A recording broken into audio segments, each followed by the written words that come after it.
First, get your soft-haired watercolor brush, dip it in the water, and it will soak up some water. Bring it to the watercolor palette. I'm just going to go in rainbow order. So I'll start with red and put a bit onto the actual palette. Then you're just going to put like a flat wash back and forth. Make sure you put plenty of water and pigment. And take a piece of saran wrap, and you're just going to place it on top of the wet paint. And you can crinkle it up, fold it up, and just set it and forget it.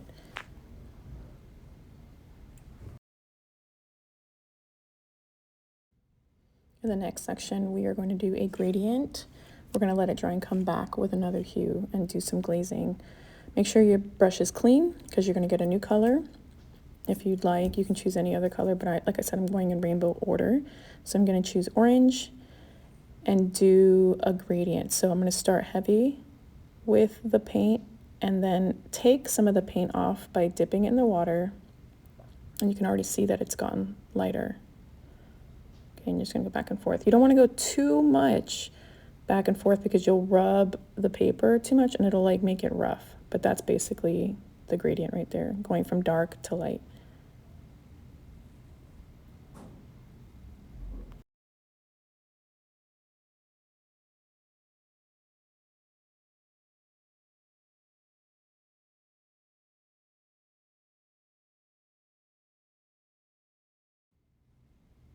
Next, I'll do the second section, which I'm going to take my clean brush, dip it in the yellow, and again, do a wet wash, going almost all the way down. I did another gradient. Make sure it's wet because we're going to do the technique called wet on wet. So our paper is wet, the new paint we're going to get is wet, and it's just going to blend into each other like seamlessly. It's just going to bleed into each other. As you can see the green leaking into the yellow. It's an organic formation that happens on its own.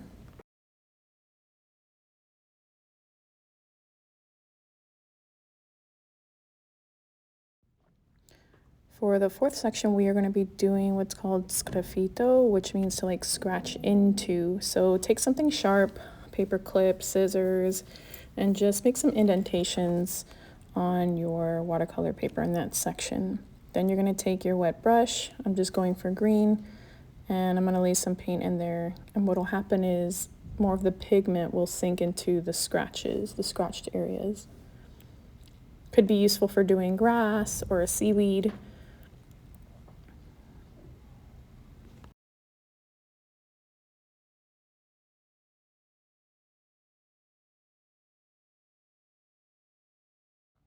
Next, we're going to do salt. So you're going to load your brush with water and paint. I'm going to put a little bit more blue. Make sure it's wet. And you're going to take a pinch of salt. You don't need too much. It's really just a little bit. That's it. Done.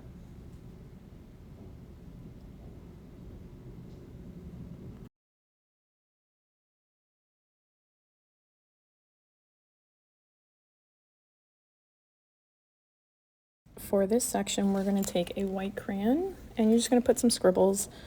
Could show like clouds. If there's something you want to section off, like if you're doing a white bird or something white and you want to keep it white for the whole duration of your painting, you're going to want to put white crayon to block it off. And then you're going to take your brush with whatever color. I'm choosing blue. And because I want it to be a light blue, I'm bringing it to the palette and adding more water to make it a light blue. As you can see, the white crayon repels the paint. I'm going to put a bit of purple, so I'm cleaning my brush so I don't dirty my purple up. And kind of doing the wet on wet technique and letting the blue and purple bleed into each other.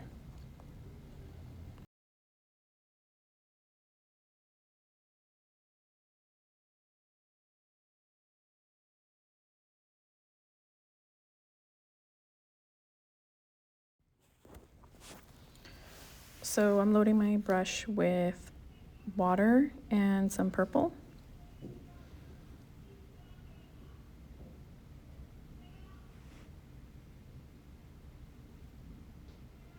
And then I'm gonna take some rubbing alcohol. With a straw, I'm gonna lift up and just do a few drops. It usually works better with darker colors, which is why purple is a better color for this section.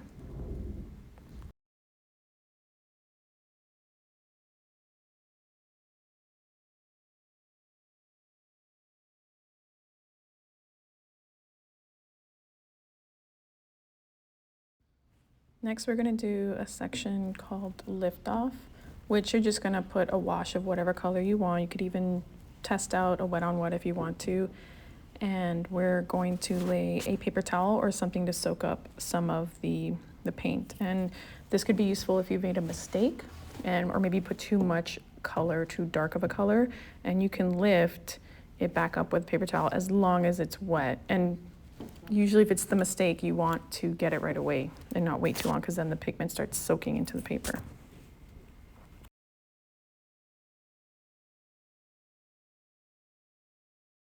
For this section, you need your brush to be fairly dry, but the paint itself has to be wet. So make sure that the paint still has some water. You put water first and then dry off your brush. I'm gonna go ahead and use brown because I know it's wet, I just used it. And I'm gonna go ahead and just make some lines. As you can see, they're a bit sharper, they're darker, they're rougher, they're showing the texture of the paper. And sometimes we need this technique for tree bark or something found in nature. We wanna show something rough.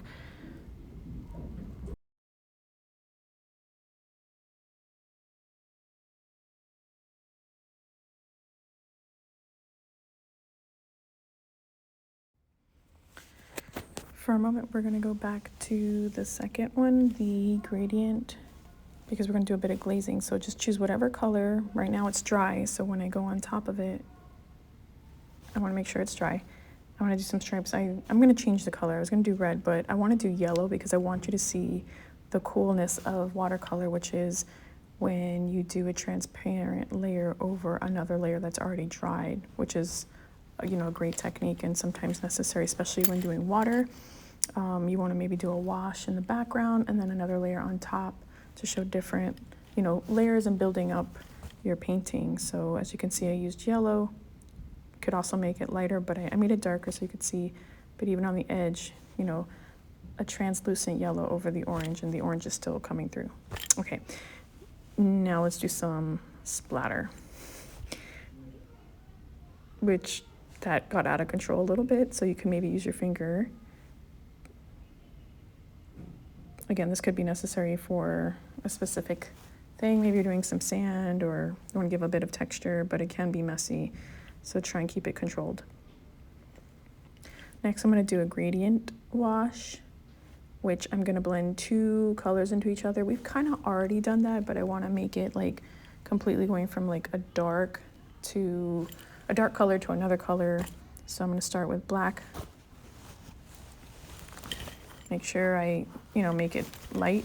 I pick some of the paint up. And then I'm going to take another color, making sure I clean my brush first. And I'll take red. And I'm going to start on the bottom end and make sure they come together and blend like nice and even. So it's sort of a wet on wet, but it's a bit more controlled. As you can see, the wet on wet that we did earlier, number 3, it just kind of went wherever it wanted to. This one, I really want it to go a certain way, from, let's say, dark to light. Right now, these are very separated. They need to go gradually into each other. So I'm going to go back and forth a bit. And sometimes it means picking up some of the paint that you've already put down and using water to blend back and forth.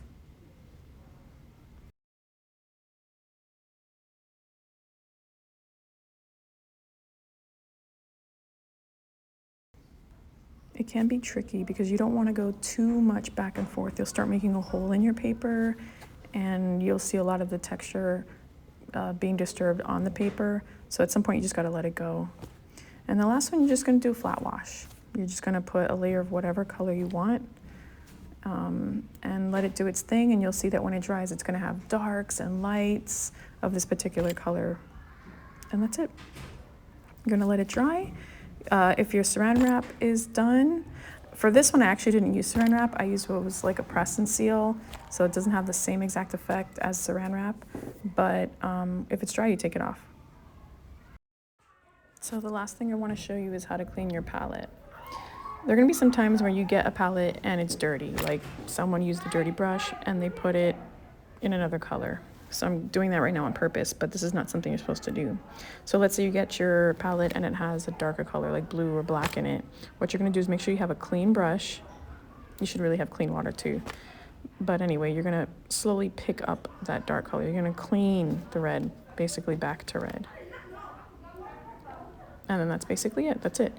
And if the paint on your palette is super wet, I just say wipe it off. If it's dry, you can leave it, because sometimes you guys, you know, you'll make a nice color that you don't want to have to remix and it'll dry. And if you wet it again, it will be reactivated.